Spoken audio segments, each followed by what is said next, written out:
Hi, this is Uwe, Delta Golf 2 Yankee Charlie Bravo. Yeah, today's update brings a new feature which was requested by a number of users.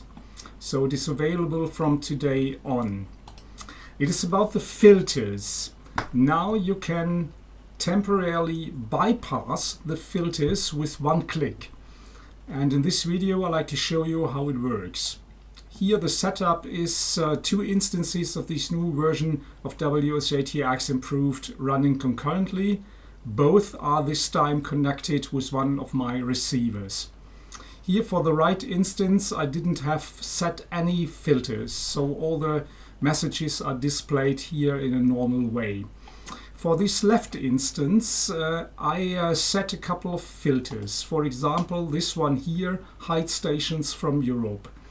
And also this has effect for anything you set here in this settings filters tab.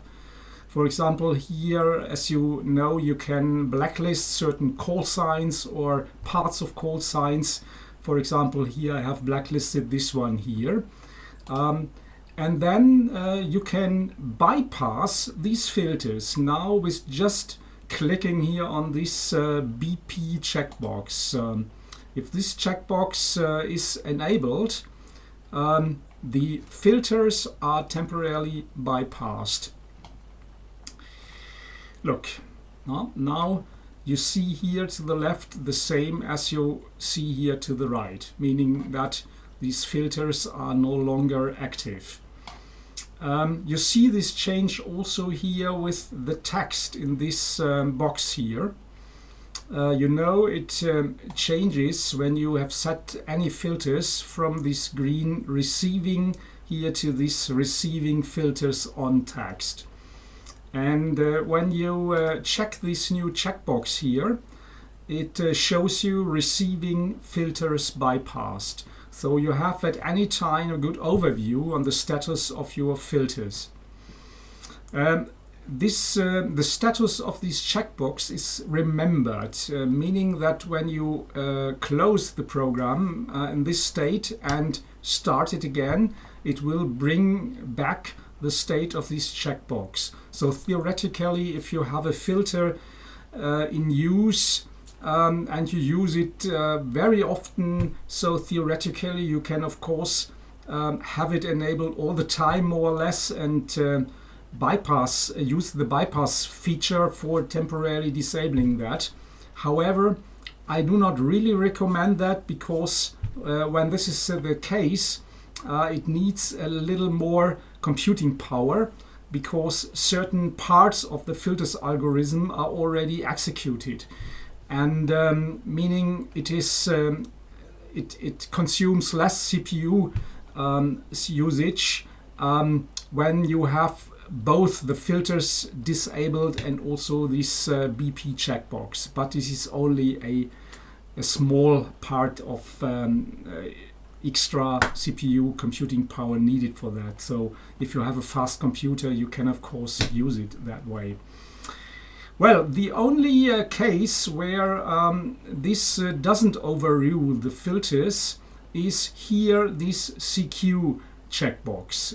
As you know, you can, if this is enabled, it shows you only messages with CQ, or in case you have here at settings this checkbox checked, highlight also messages with 73 or 73.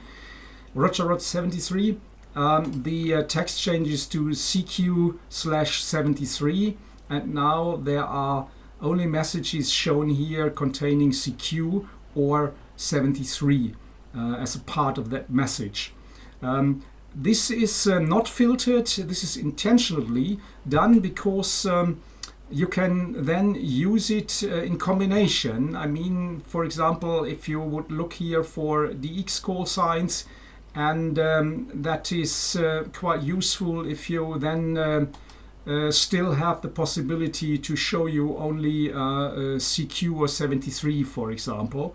Look, for example, if I do not bypass that and I can still hide all other messages but CQ, also for these criteria you set for your filters. So it makes more sense in my eyes if the BP checkbox does not overrule also this CQ checkbox. Yeah, that's it. So a nice feature. I think it helps a lot. Well, you might ask why have I done that in a way that there is such a small checkbox here? The answer is I tried a couple of things, and of course I tried also to include here or to add here a new button which then automatically turns green when enabled and so on and so on. But I found out that it is better to do it in this way here, because any additional button here changes the sizing of the graphical user interface. Have in mind that it is not only made for Windows and for users who have a big screen size. Also, some users have only small screens, and also on Mac OS there is always an issue with the proper display of such buttons, especially when the button color changes. So there are some issues with buttons, and I found that it is better to have it that way, just a very small checkbox, so that the general concept for my graphical user interfaces is not that much changed. This works also well for the AL version and also for the widescreen version. No? So feel free to use it. I hope you enjoy it. And in case anything doesn't work as expected, send me an email. All the best. 73. This was Delta Golf 2 Yankee Charlie Bravo.